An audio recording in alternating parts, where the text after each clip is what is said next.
perfecta. La Biblia nos enseña que Dios está en el cielo y no cambia.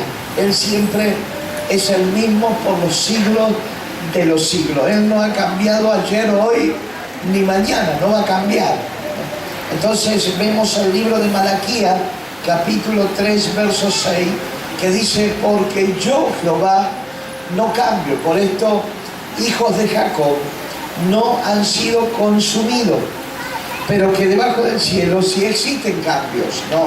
O sea, Dios está hablando y dice: yo no cambio, yo sigo siendo el mismo. ¿Quiénes son los que cambian? Nosotros cambiamos. Dios no cambia absolutamente. Dios es inmutable. Dios se mantiene. Si Él dijo que Él te sana, ¿qué pasa? Él te sana, no cambia. Si Dios dijo que Él te bendice, ¿qué va a hacer? Te bendice. Él no cambia. Los que cambiamos somos nosotros. Que nosotros hoy estamos bien, mañana estamos mal. Que hoy tenemos ganas y mañana no tenemos ganas. Que hoy queremos adorar a Dios y mañana no queremos adorar a Dios. Entonces, Dios no cambia para nosotros. Pero debajo del cielo sí existen los cambios o los tiempos de cambio. Y el libro de Eclesiastés, capítulo 3, verso 1, dice: todo tiene su tiempo y todo lo que se quiere debajo del cielo tiene su hora. La vez anterior hablábamos de la semilla, o sea que todo estaba ligado. ¿Cuántos se acuerdan? Todo estaba ligado a una semilla, ¿no? Entonces, siembra y cosecha, la ley de la siembra y de la cosecha. Toda la acción que yo tengo, todo lo que hago, está ligado a una siembra. Por lo tanto, voy a esperar una cosecha. Ahora, hoy te estoy hablando de los cambios que hay. Si yo hablo de semilla y hablo que la semilla la siembro para poder cosechar, yo en el proceso de esa siembra y cosecha voy a ver cambios en mi accionar. Yo voy a regar esa planta, voy a cuidar esa planta, la voy a ver de un tamaño, la voy a ver de otro tamaño, la voy a ver con 10 hojas, con 20 hojas, y luego ya la voy a ver con el fruto. Esa planta sufrió lo que nosotros llamaríamos una metamorfosis, cambio. Nosotros también sufrimos metamorfosis. El tiempo sufre una metamorfosis. Entonces, hoy te hablo de los cambios que puede haber a razón de nuestra vida. Y la Biblia nos habla que todo lo creado por Dios está regido y gobernado por los cambios. Por ejemplo, las estaciones del año. ¿Cuáles son las estaciones del año? Primavera, verano, otoño, Antonio, invierno, ¿no? De una estación a la otra, ¿cuánto dura cada estación? 3 meses. De una estación a otra hay cambios, hay variación. En una usted empieza a ver el otoño, empieza por ahí por Semana Santa, con el cielo nublado, ya bajando la temperatura, y va pasando los días y viene la lluviecita, y ya unos días después usted está con la estufita, y ya está buscando carbón, y ya está buscando una suegra para calentarse. Vamos, me olvido que me están filmando. Vamos produciendo cambios de la estación. Cuando llega el verano, llega la primavera, la primavera, empiezan los brotes, ¿no? Empiezan a salir las embarazadas, empezamos a ver, cuando uno va al centro y ve los naranjos, ¿qué es lo que ve? Los azares, ¿no? Empezamos a ver los azares, y para los que sufren alergia, empezamos con el tema de las alergias. No podemos sentir el olor a los azares. Y empieza ese proceso de cambio. Y ya llega el verano y ya empieza... ¿Qué es? El aire acondicionado, ¿no? El ventilador, la pileta. Y empezamos a sufrir. Ya empezamos a sacarnos la ropa. Ya algunos andan en paños menores. Algunos menores andan con paños, ¿no? Y empezamos a ver la transformación que hay en nuestra vida. Y todo está regido por cambios, ¿no? El ser humano que nace, vemos los cambios. ¿Cuántos tienen bebé? Qué lindo que son los bebés, ¿no? Cuando tienen 1, 2, 3 meses. Cuando llega el año ya son medio lindos. Ya cuando tienen 20 años ya. Algunos por ahí los veo en la foto y digo, Señor, ¿cómo permitiste que se meta en la foto este? Ya no somos tan lindos. El hombre nace, crece y es un proceso de cambio. Se reproduce. Algunos la verdad que habría que decir al Señor, Señor, que no se reproduzcan más ya. Declina y llega el momento de que ya tiene que partir con el Señor, ¿no? Empiezan los achaques, usted lo ve que van pasando los años, ya empiezan los dolores de hueso, las muelas se caen, los ojos se van cerrando, ya necesitan 4 ojos y no sé cuántas cosas más empiezan a buscar para... Ya necesitan una tercera pierna, un bastón ahí para... Y nuestra vida puede experimentar cambios, ¿no? En la salud, en lo financiero, en el carácter, en la mente, en lo geográfico, en lo cultural. Y por cierto, los cambios del alma, del espíritu, entre otros. Todo lo que tiene vida experimenta cambio. Vamos cambiando el carácter, ¿no? Antes era violento, ahora no lo soy, ¿no? Dijo uno, en alguna vez, poné la baliza, le dijo, ¿no? Puso la baliza y dijo, anda mal. ¿Cómo anda mal? Sí, ahora prende, ahora apaga, ahora prende, ahora apaga. Y nosotros somos medios así también, ¿no? A veces andamos bien, a veces andamos mal, a veces andamos bien, a veces andamos mal. Según el día que amanezcamos. Y entonces Dios tiene que trabajar con la historia de nuestra vida para cambiar todo en nuestro interior. Y experimentamos cambio. Ahora, existen varias clases de cambio. Cambios para peor, cambios para mal. Y estoy hablando de una mala semilla. Y estoy hablando de cambios para bien, cambios para mejor. Y puedo llegar a hablar de una buena semilla. ¿Cuántos dicen yo hago cambios para bien? El resto levante la mano y diga yo hago cambios para mal.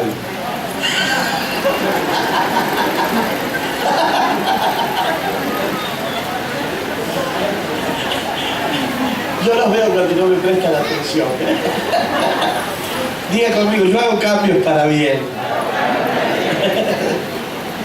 Entonces, existe un dicho que dice una gran verdad, cambiar y cambiar para mejor.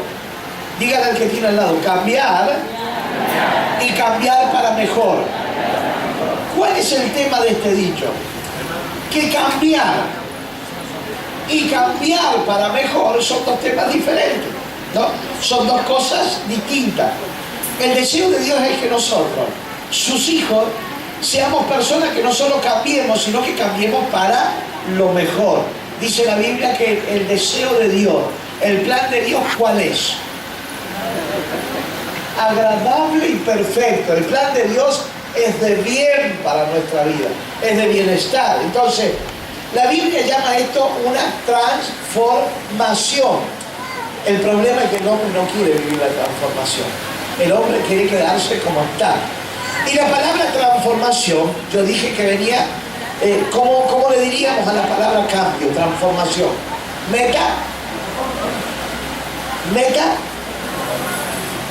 Están dudando, ¿no? Metamorfosis, ¿no?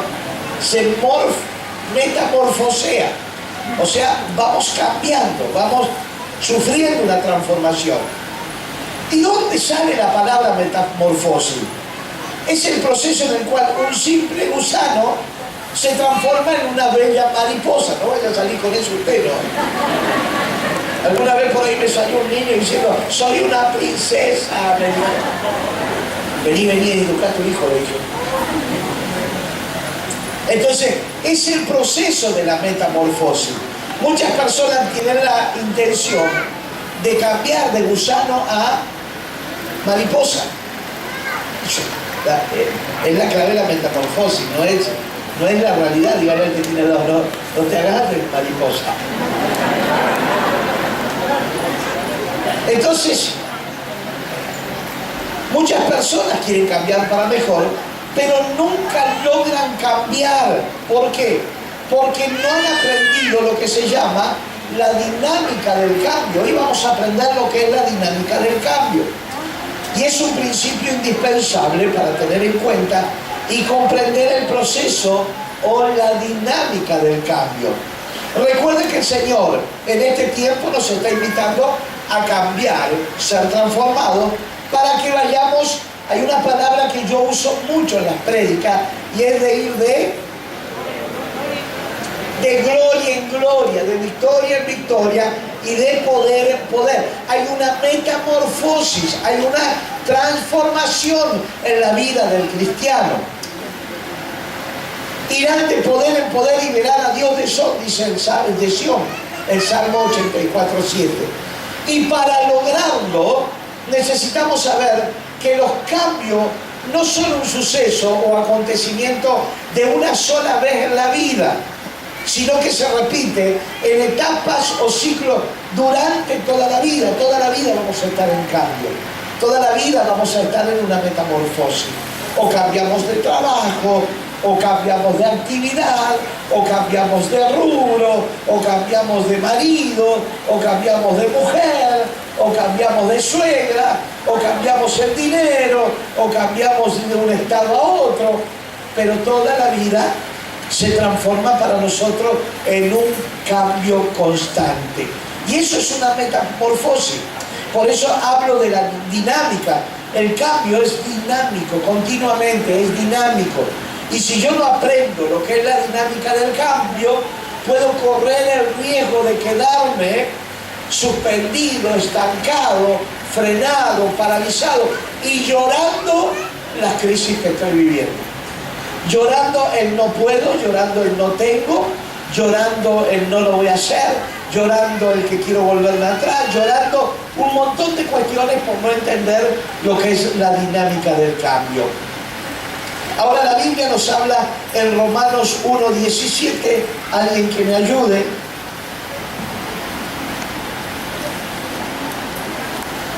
Romanos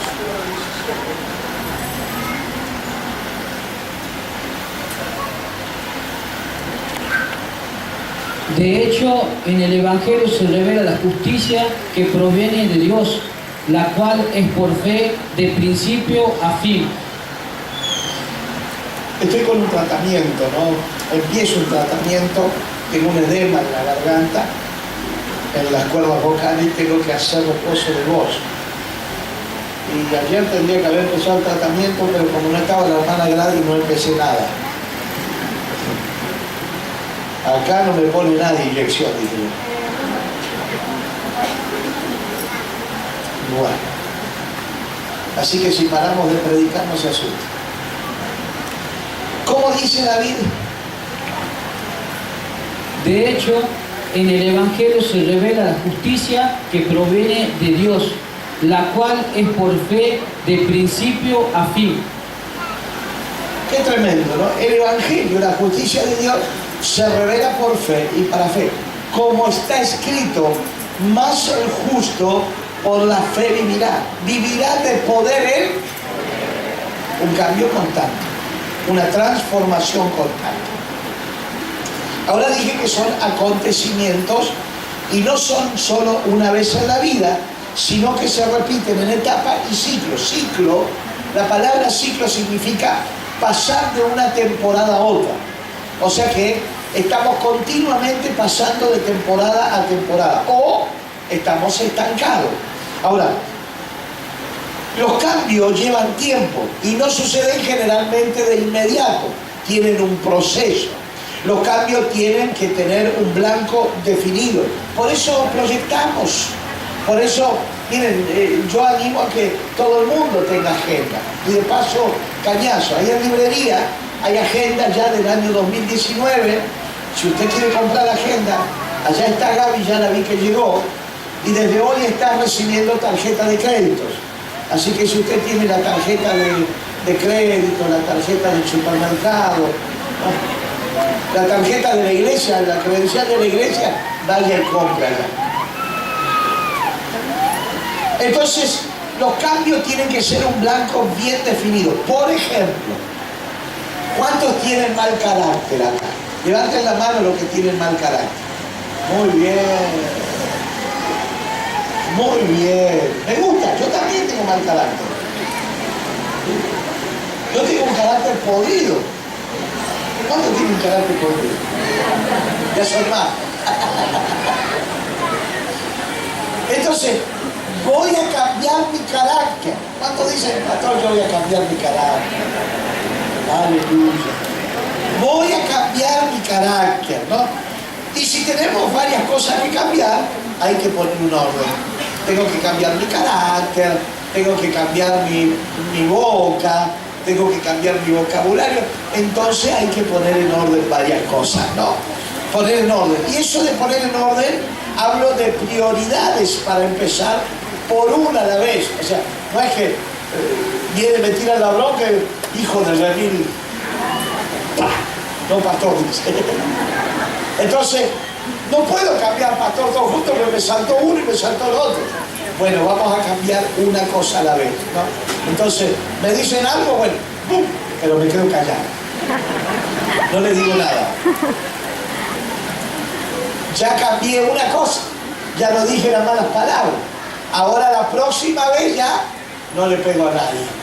Y trato de mantener un cambio, voy sufriendo esa dinámica de cambio. Ahora, los cambios tienen que tener una meta principal y debe estar respaldado por la palabra de Dios, cosa que ese cambio glorifique a Cristo. ¿Por qué mucha gente se resiste al cambio? Y hay algunas razones, ¿no?, que dicen, yo no cambio, ¿no? El pastor quiere que yo cambie, pero yo soy así. No, yo no quiero que cambies. Es más, sí me gustaría que cambie, porque si vos cambiás es un problema menos para mí, ¿no? Pero ¿por qué es necesario cambiar? Porque nos estamos dañando solo nos hacemos mal, solos nos tratamos mal, solo nos hacemos que nos humillen, solo hacemos que cuando vamos a algún lado, ¿cuánto cuesta eso? ¿Y cómo le va a decir? Fíjate, ahí está el precio. Pero cuando usted va y dice, buenas tardes, ¿cómo le va? Esto, ¿cuánto cuesta esto? ¿Me puede decir el precio, por favor? ¿Y qué va a decir la persona? Ya le digo, está el cartelito ahí. Mire, acá está, cuesta tanto. ¿Quiere llevarlo? Sí. O sea, cambiamos, dice el proverbio, que las palabras blandas ablandan el espíritu. Entonces, cuando nosotros hablamos bien, nos van a tratar bien. Pero cuando nosotros hablamos mal, ¿quién no se pone a la defensiva? A mí no me hablé así. Accionamos como te van a tratar como te traten. Dígale al que tiene al lado, te van a tratar como te tratan.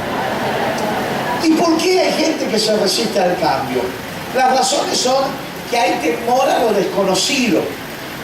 Cambiar implica moverse a nuevas áreas desconocidas y sin conocerlas de antemano. Implica salir del área de la comodidad, donde hemos vivido por mucho tiempo. Por mucho tiempo hemos estado encasillados en ciertas acciones, en ciertas actitudes, en ciertas cuestiones, ¿no? Por ejemplo, fíjense, yo les puedo hablar, la gente cuando viene a la iglesia sufre un cambio radical. ¿Cuál es el cambio? La gente viene acostumbrada a ir a los brujos, a los curanderos. Y cuando vienen al pastor le dicen, pastor, quiero que venga a mi casa porque veo demonios. Venía a la iglesia, tu casa no es el problema. No, pero estábamos acostumbrados que vaya el brujo y nos tire agua bendita, que nos pase con...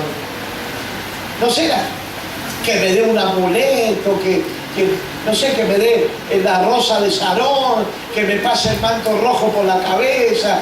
O sea, estamos tan acostumbrados al oculto que cuando llegamos a la iglesia queremos que el pastor haga algo de eso. y el pastor no es ningún brujo. Entonces ahí se produce el cambio, un choque de culturas, un choque de verdades. Y entonces tengo que empezar a comprender, volver a foja cero y decir, hay algo que hay que cambiar. Yo no estoy delante del brujo, estoy delante de un hombre que sirve al Dios de todo poder. A un Dios que cambia las historias, a un Dios que no lo veo pero que es real, a un Dios que bendice, que sana, que restaura, que prospera, que abre las puertas y da bendición hasta que sobreabunde. A ese Dios que te dice que te lleva a vivir de gloria en gloria, de victoria en victoria y de poder en poder. A ese Dios que te saca de la miseria, te saca de la pobreza, rompe con las maldiciones, rompe con el fracaso y te lleva a vivir los días excepcionales que muchos estamos viviendo. Y qué tremendo cuando tenemos ese encuentro personal con el Señor. Entonces salgo del área de la comodidad, salgo del área, llego a la iglesia y me encuentro con un choque. Dios no bendice a los vagos. Dios bendice al que madruga, hay un dicho. Dios bendice al que se esfuerza. Dios bendice al que le busca a Él. Buscar primero el reino de los cielos y su justicia y todo vendrá. Dios no bendice al que se vive justificando. A mí la justificación no me mueve para nada. Poner excusas no me sirve. O sea, yo aprendí que tengo que activar, tengo que accionar continuamente. Siempre pongo excusas, con las excusas no llego a ningún lado, porque al fin y al cabo esas excusas se han transformado en mentiras. Dígale al que tiene al lado, las excusas son mentiras. Entonces salgo de la comodidad de que por mucho tiempo he vivido para hacer algo nuevo. Yo veía un hermano que ponía en el Face, hace poquito decía, no, estoy sin trabajo, si alguien, yo hago esto, hago aquello.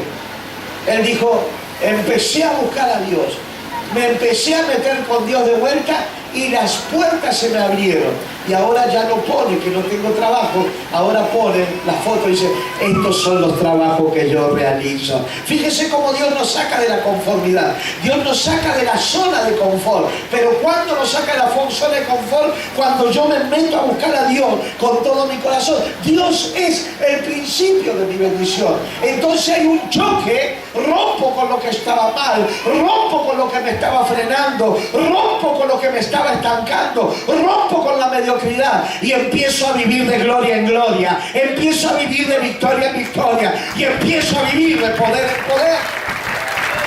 ¡Aleluya!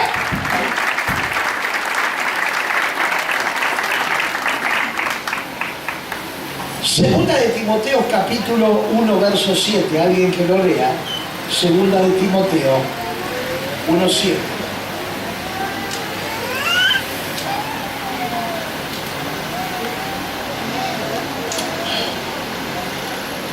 ¿Quién lo tiene?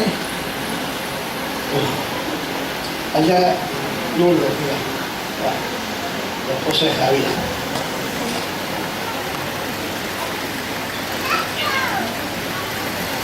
Porque no nos ha dado Dios espíritu de cobardía, sino de poder, de amor y de dominio propio. Dios no nos dio espíritu de cobardía o de timidez. Pastor, soy tibio. Pastor, cuando criticamos no somos tibios.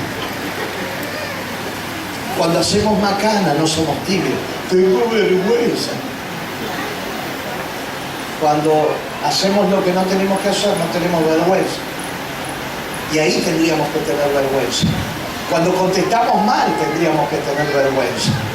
Cuando hacemos las cosas fuera de lugar, tendríamos que tener vergüenza. Entonces, Timoteo dice, Dios no nos ha dado espíritu de cobardía o de timidez, sino de poder para hacer los cambios que sean necesarios. Para poder cambiar, se hace necesario actuar en fe. Tengo que moverme en fe, creyendo a lo que Dios dice en su palabra. Hebreos 11:6 dice que sin fe es imposible agradar a Dios. Tengo que tener fe para producir cambios. Yo ponía esta mañana en las redes sociales, para el que cree todo es posible. Estás a segundo de tu milagro. Y un pastor de Córdoba me ponía, entendí que mi acción me lleva a estar a segundos de mi milagro. Entonces, si yo quiero un milagro, tengo que accionar. Si yo quiero que haga algo, que Dios haga algo a favor de mi vida, tengo que moverme. Si yo quiero ser bendecido, ¿cuántos quieren ser bendecidos económicamente? Pero usted guarda cuando tiene. Rockefeller dijo, yo diezmo el 10%, ahorro el otro 10% y vivo con el 80%. Y se transformó en el hombre más rico de la tierra. ¿A cuánto le gustan ahorrar? Guardar. Hay que ahorrar. Tenemos que aprender a guardar, a tener una reserva. Nosotros estamos acostumbrados que todo lo que no entra,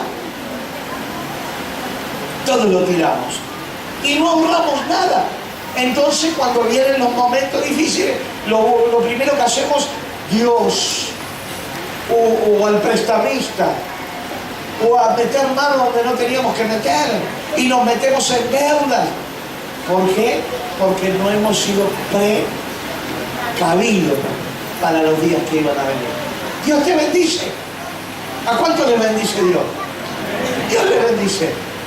Dios le prospera. Dios te lleva a vivir días extraordinarios. Entonces, hay un tiempo de cambio. Por eso, sin fe, es imposible agradar a Dios. La segunda razón por la que muchos se resisten al cambio es el factor del riesgo, el riesgo que podemos llegar a correr. Y no se puede cambiar sin tomar riesgo. ¿Cuántos dicen, los cambios traen riesgos? Los cambios traen riesgo. O sea, cada vez que yo quiero cambiar, hacer algo nuevo, tengo que arriesgarme. Cuando nosotros decidimos, les gusta la silla, ¿verdad? Qué bonita que queda nuestra iglesia. Díganle al que tiene al lado, qué bonita que queda nuestra iglesia. Me encantó César cuando entró y me dijo, qué lindas sillas. Son tuyas. No te las llevé a la casa, nada más de ellas. Son nuestras, decir al que tenía al lado, son nuestras. Y tomamos un riesgo porque nos hicimos una deuda que tenemos que pagarla.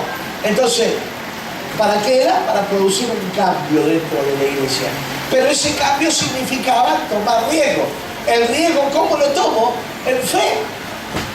En fe, porque yo estoy entendiendo que Dios es mi proveedor.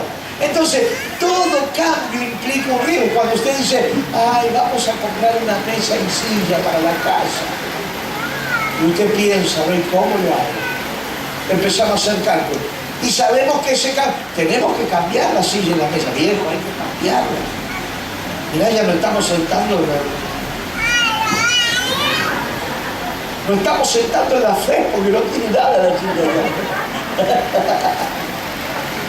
Le faltan madera, le faltan... Y bueno, cambiemos, tomemos un riesgo. Pero ese riesgo significa que en la fe, no vivir por la fe. Porque a veces vivimos por la fe. Diga conmigo, a veces vivimos por la fe. Por la fe de otro. Están acá. ¿Me prestás? ¿Me das? Vivimos por la fe de otro. Pero no, tenemos que vivir de la fe en Dios. Y para vivir de la fe de Dios, nosotros tenemos que correr riesgo y tomar decisiones y determinaciones que nos afecten para bien, que nos ayuden para bien. Entonces yo digo, vivimos de la fe del otro, vamos a hablar más serio y le pedimos fiado. Y después que Dios te lo pague.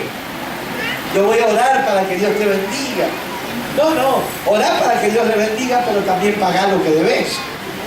¿A cuántos hermanos le han sacado fiado acá? Gracias a Dios no hay ninguna. Entonces nosotros tenemos que entender esas razones que están ligadas a la palabra del Señor. Y es el factor riesgo. ¿No? Vamos a tomar riesgo. Uno ha visto que los cambios que desean hacer han funcionado bien en otros, pero no sé si va a funcionar igual en nosotros. Hay algunos que me dijeron, hay pastores que me dijeron, qué linda la silla, ¿dónde la compraste? ¿Cómo hiciste? Y cuando le digo, la compré en Chaco. Ay, en Chaco. Se desinflaron. Yo también me hubiese desinflado. Pero cuando a mí me vinieron y me dijeron, pastor, mire esta silla, papá, me encantaron. Yo dije, esto es lo que nosotros queríamos. Yo quería esto para la iglesia, pero es en Chaco, Chaco. Y entré a buscar en internet si había acá en Tucumán, si la fábrica. No, solamente en Córdoba, en Chaco, en Buenos Aires.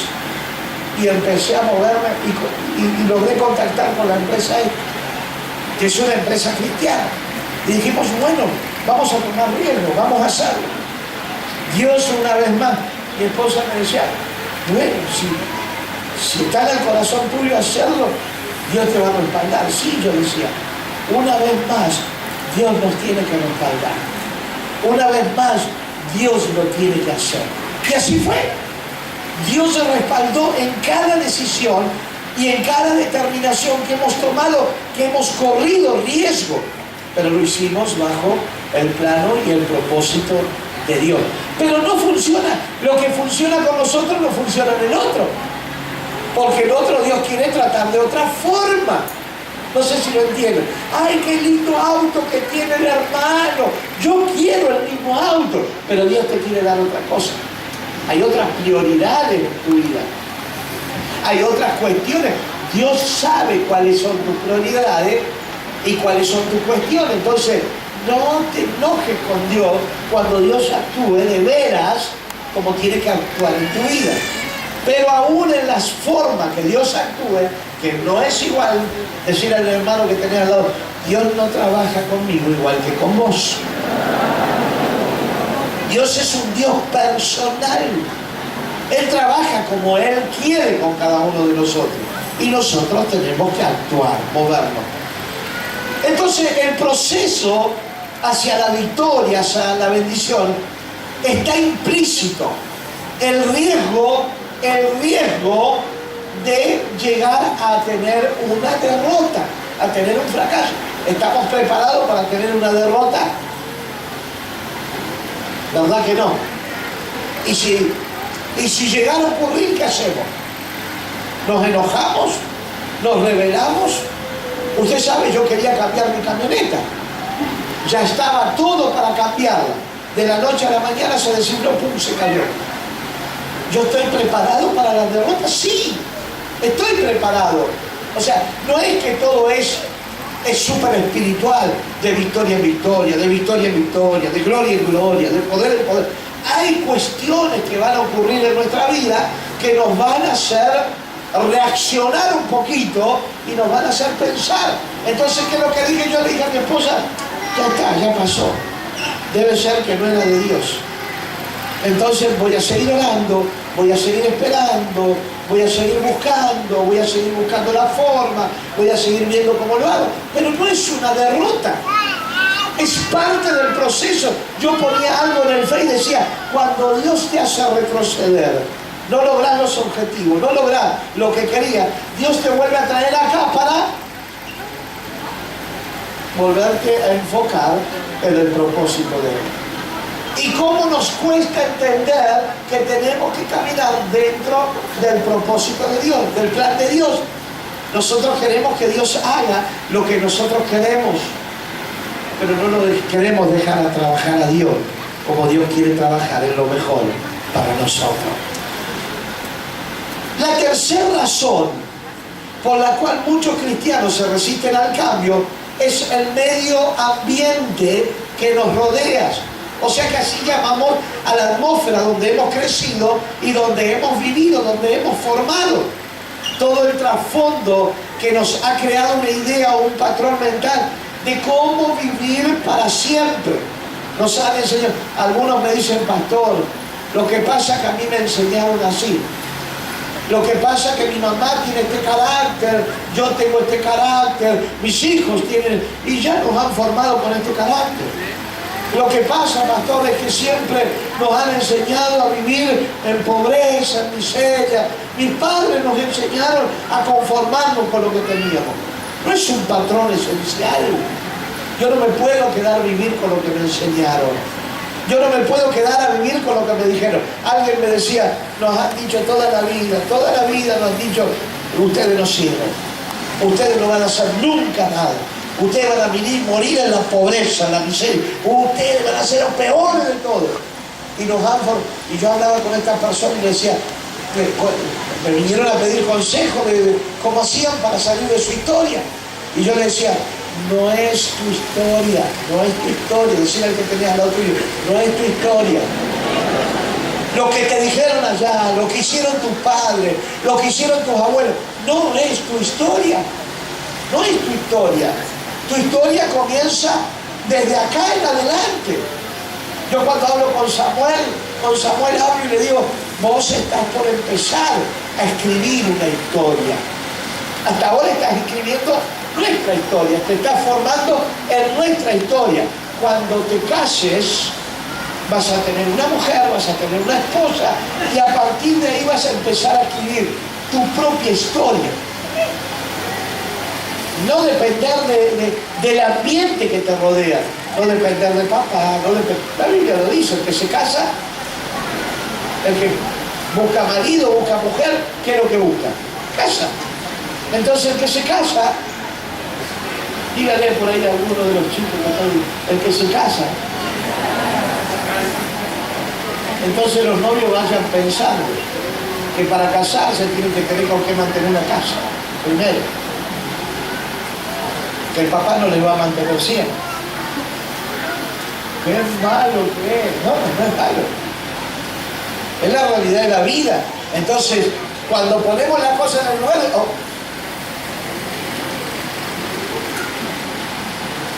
y ahora, ¿quién podrá ayudar?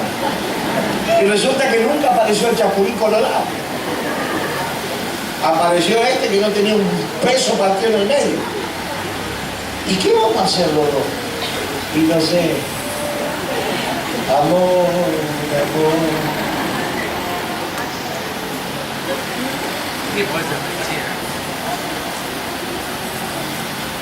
Uno comienza a madurar y uno comienza a pensar lo que antes no pensaba. Antes pensaba para dónde.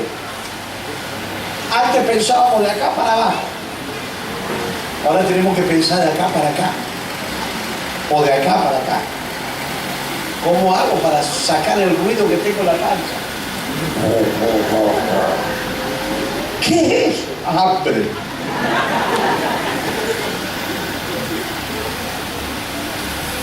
Entonces el ambiente que nos rodea, no tengo por qué vivir la historia que me han dicho que era nuestra.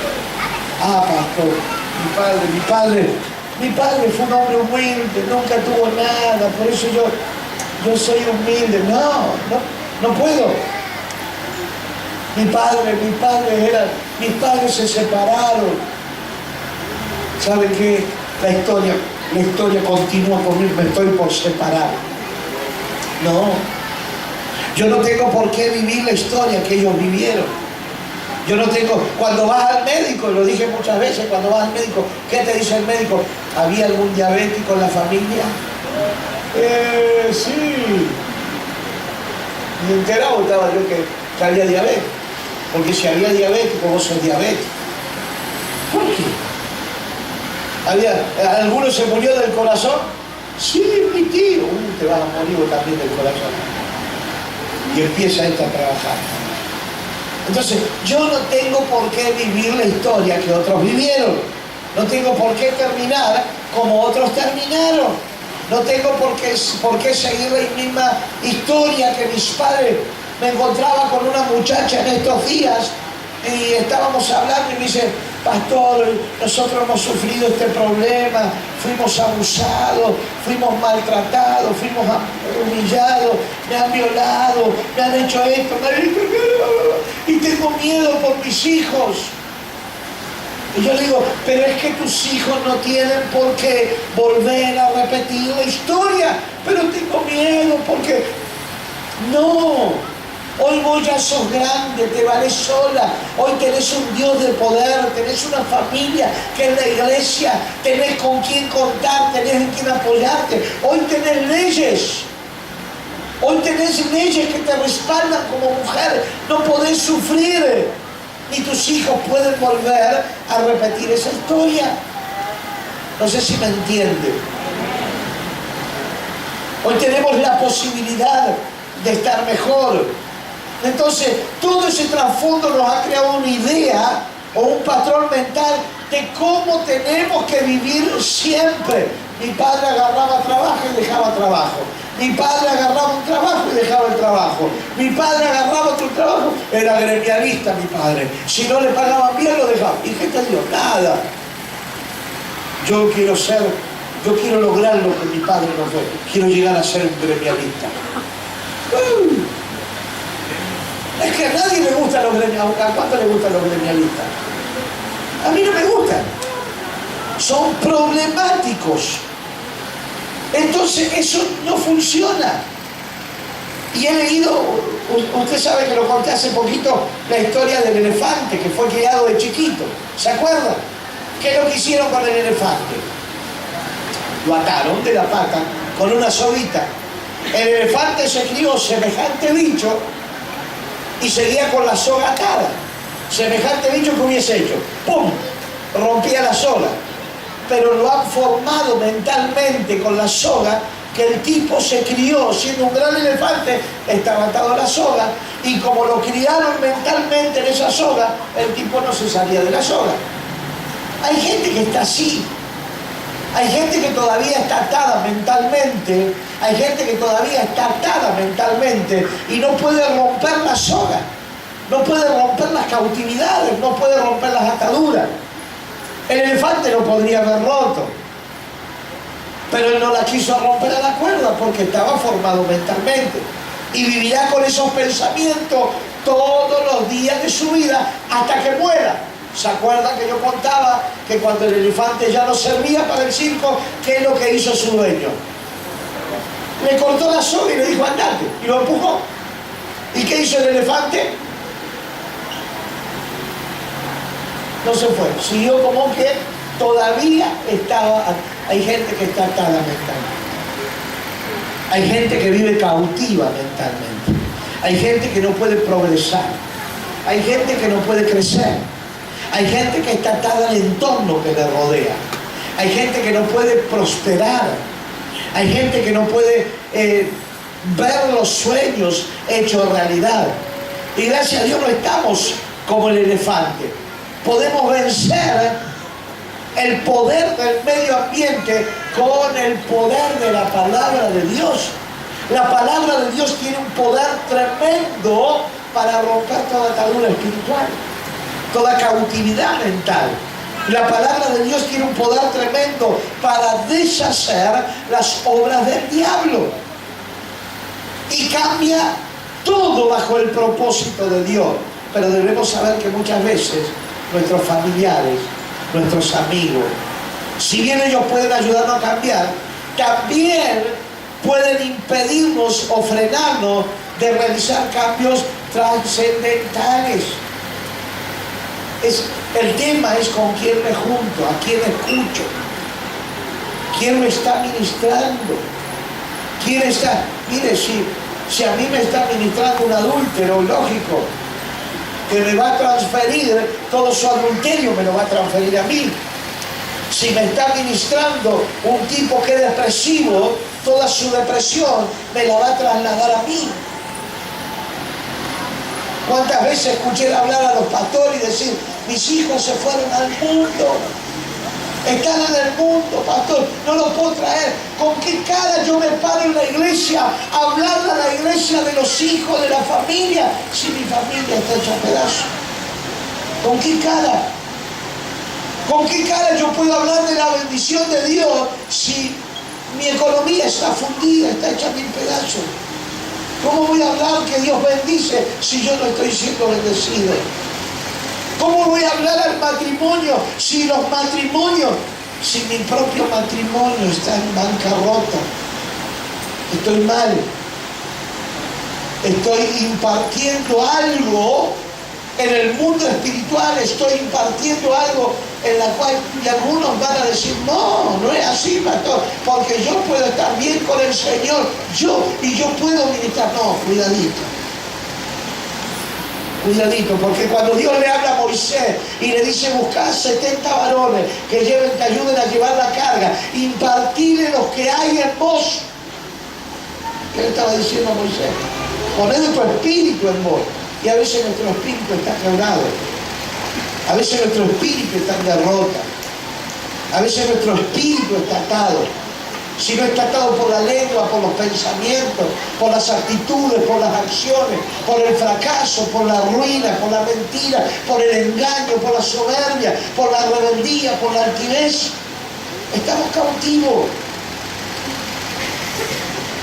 Y esa cautividad a veces se la estamos trasladando a nuestro entorno. Y nuestro entorno está de la misma manera que estoy yo. ¿Lo está entendiendo?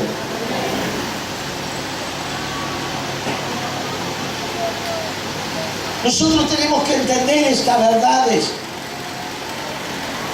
Si bien nuestros amigos nos pueden ayudar, pero también pueden impedir o frenar de realizar cambios trascendentales. Hay cosas que la gente que nos rodea nos están frenando. Y no es Dios. Dígale al que tiene olor, no es Dios. El propósito de Dios es bendecirte. Pero hay gente que no nos damos cuenta y nos está envidiando y nos está llenando la cabeza y nos está hundiendo cada vez más en vez de hacernos volar en las alturas. Y no nos damos cuenta a veces de lo que está pasando. Hebreos 11:15 dice, pues si hubiesen estado pensando en aquello de donde salieron, ¿lo tienen en Hebreos 11:15? Por favor, búsquenlo. Quiero que lo lean ustedes.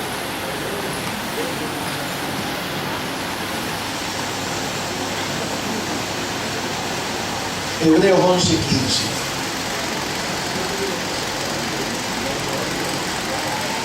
¿Quién lo tiene?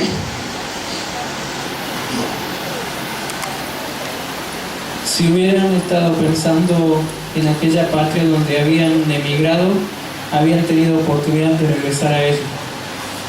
Si hubiesen estado pensando del lugar de donde salieron, de la patria, ¿de dónde salieron? El pueblo de Israel, ¿de dónde salió? De la esclavitud, de años de estar esclavo, de años de estar pobre, en miseria, en fracaso, en ruina, en derrota, años de maldición, años de vivir en idolatría, en ocultismo, comiendo ajo y cebolla, años. Y Dios le dice, si hubiesen estado pensando de dónde salieron, si hubiesen estado pensando, aquella historia era mejor, pastor. El ayer